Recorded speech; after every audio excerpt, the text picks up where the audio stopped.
हिंदुस्तान भारत दुनिया का सबसे बड़ा लोकतंत्र है। अभी जो 2024 का चुनाव बीता है, दुनिया का सबसे बड़ा चुनाव था। 97 करोड़ लोगों ने वोट डाले। 743 पार्टियों ने चुनाव लड़ा। जो हार गई वो फिर लड़ेंगी। दरवाजे खुले हुए हैं। सरकारों का क्या है, वो तो आती जाती रहती हैं। जिंदा दिली इसी में है कि लोकतंत्र धड़कता रहे हमारे भारत का।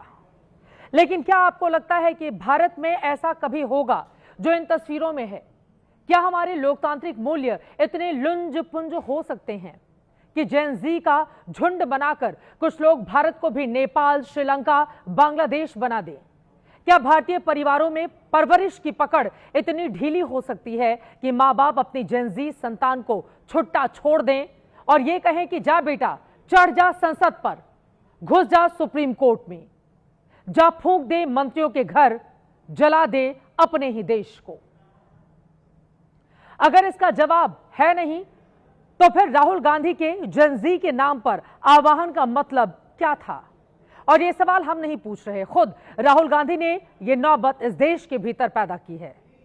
भारत उनसे पूछ रहा है कि जेन जी को उनके ललकारने का मतलब आखिर है क्या? देश में तो बहुतों को पता भी नहीं होगा कि ये जेन जी आखिर हैं कौन, कौन सी जात हैं, ब्राह्मण हैं, राजपूत हैं, ओबीसी हैं, भूमिहार हैं या फिर कुछ और हैं।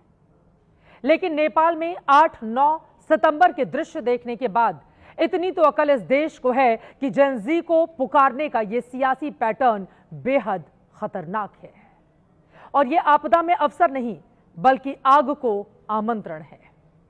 राहुल गांधी तो कल शाम 7:05 पर 7 लाइनों की सोशल मीडिया पोस्ट करके आज वायनाड निकल गए, लेकिन अपने इरादों पर दिल्ली से पटना तक एक बहस छोड़ कर गए हैं।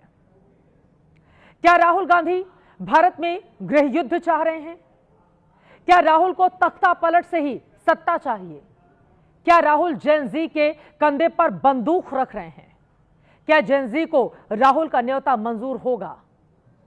भारत का जेन जी लोकतंत्र ही चुनेगा या फिर हिंसा को चुनेगा? तो इन 5 सवालों के जवाब अगले कुछ मिनट में हम आपको बताने वाले हैं। राहुल गांधी के न्योते पर जेन जी का शुरुआती रुझान क्या है, खबर के अंत में वो भी दिखाने वाले हैं। बात राहुल गांधी के एक्स पर उस पोस्ट से जिसमें उन्होंने देश के युवाओं, स्टूडेंट्स और जेन जी का आह्वान किया था कि देश के संविधान को और लोकतंत्र को तुम ही बचा सकते हो, वोटों की चोरी भी तुम ही रोक सकते हो, क्योंकि लोकतंत्र को बचाना विपक्ष के नेता का काम नहीं है। ये तो राहुल गांधी कल दोपहर में ही बोल चुके थे और फिर शाम को ही जिम्मेदारियों की ये गठरी उतारकर जेन जी के माथे पर उनकी ओर से सिर पर रख दी गई।